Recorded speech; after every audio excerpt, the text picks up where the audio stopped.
Bismillahirrahmanirrahim. Assalamualaikum warahmatullahi wabarakatuh. Senang sekali rasanya kita bisa berjumpa di channel ini. Salawat dan salam tak lupa kita curahkan kepada junjungan alam Nabi besar Muhammad sallallahu alaihi wasallam. Allahumma sholli ala sayyidina Muhammad wa ala ali sayyidina Muhammad.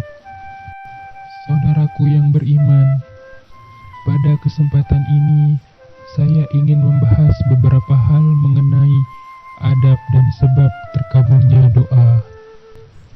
Doa merupakan salah satu bentuk ibadah yang dianjurkan dalam Islam. Sebagai zat yang maha agung, Allah Subhanahu wa Ta'ala senantiasa memerintahkan hambanya agar selalu memohon kepadanya.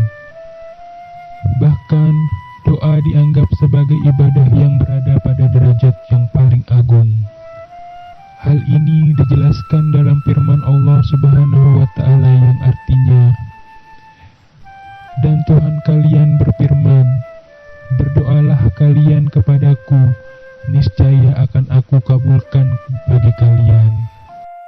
Sesungguhnya orang-orang yang sombong dari beribadah kepadaku akan masuk neraka yang hina dina.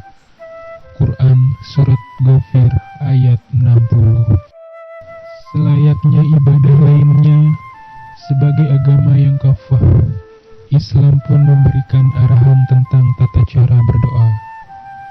Hal ini sangatlah penting, sebab jika kita renungi sejenak, tentunya merupakan sebuah kesalahan besar jika di hadapan para pejabat tinggi, apalagi presiden atau orang yang kita anggap lebih tinggi dari kita saja, kita senantiasa begitu hormat dan takzim saat berhadapan dengannya.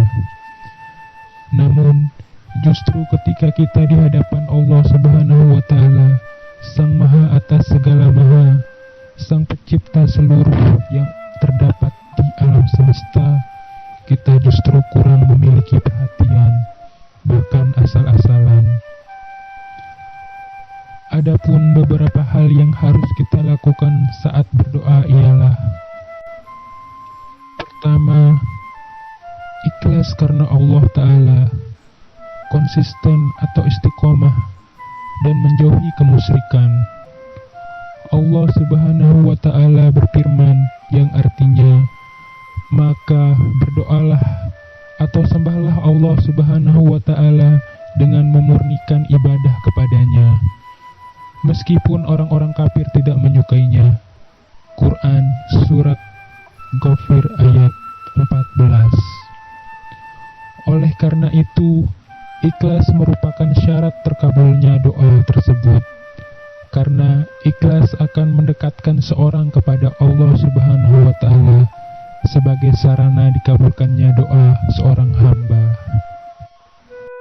Kedua, mengawali doa dengan pujian dan sanjungan kepada Allah Subhanahu wa Ta'ala, lalu diikuti dengan bacaan sholawat atas Rasulullah sallallahu alaihi wasallam, dan diakhiri dengan hal yang serupa. Ketiga, berdoa kepada Allah Subhanahu wa Ta'ala dengan penuh hati, menghadirkan hati untuk benar-benar dikabulkan oleh Allah Subhanahu wa Ta'ala.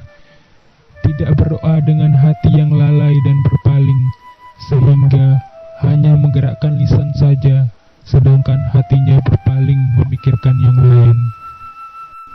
Rasulullah sallallahu alaihi wasallam bersabda, berdoalah kepada Allah dengan keyakinan bahwa doa tersebut akan dikabulkan. Dan ketahuilah, sesungguhnya Allah Subhanahu wa Ta'ala tidak mengabulkan doa dari hati yang lalai dan berpaling. Keempat, berdoa kepada Allah Subhanahu wa Ta'ala dengan menyebutkan nama dan sifat Allah Subhanahu wa Ta'ala, misalnya Ya Rahman, Ya Rahim, Ya Allah, dan sebagainya. Sebagai firman Allah Subhanahu wa Ta'ala, hanya milik Allah Asmaul Husna, maka mohonlah kepadanya dengan menyebut Asmaul Husna, dan tinggalkanlah orang-orang yang menyimpang dari kebenaran dalam menyebut nama-namanya. Kelima, mencari waktu-waktu yang merupakan waktu istimewa terkabulkannya doa. Yang dituntut dari seorang muslim adalah berdoa secara terus-menerus di waktu kapanpun. Akan tetapi, muslim juga hendaknya memperhatikan waktu-waktu khusus yang lebih besar kemungkinan untuk dikabulkan. Misalnya, ketika bersujud, atau di akhir malam, atau di bulan Ramadan. Lebih khusus lagi, di 10 hari terakhir bulan Ramadan. Ini adalah waktu-waktu istimewa, sehingga hendaknya kita lebih banyak berdoa di waktu-waktu tersebut dibandingkan dengan waktu lainnya. Itulah beberapa hal yang perlu kita perhatikan ketika kita sedang berdoa. Mudah-mudahan video ini dapat bermanfaat bagi kita semua. Semoga Allah senantiasa mengabulkan doa-doa kita dan menerima amal dan ibadah kita. Amin ya rabbal alamin. Assalamualaikum warahmatullahi wabarakatuh.